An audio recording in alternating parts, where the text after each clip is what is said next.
మంగళవారం చిత్తూరు జిల్లా కుప్పంలో సీఎం చంద్రబాబు పర్యటించనున్నారు. ఇక 2 రోజుల పాటు కుప్పంలోనే చంద్రబాబు పర్యటించనున్నారు.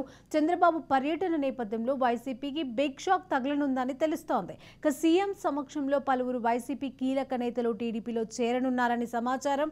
వైసీపీ జెడ్పీటీసీలు, ఎంపీటీసీలు, కౌన్సిలర్లు టీడీపీలో చేరనున్నారని టీడీపీ వర్గాలు చెప్తున్నాయి. కుప్పంలో టీడీపీని ఖాళీ చేస్తామని ఎమ్మెల్సీ భరత్, మాజీ మంత్రి పెద్దిరెడ్డి గతంలో వ్యాఖ్యానించారు.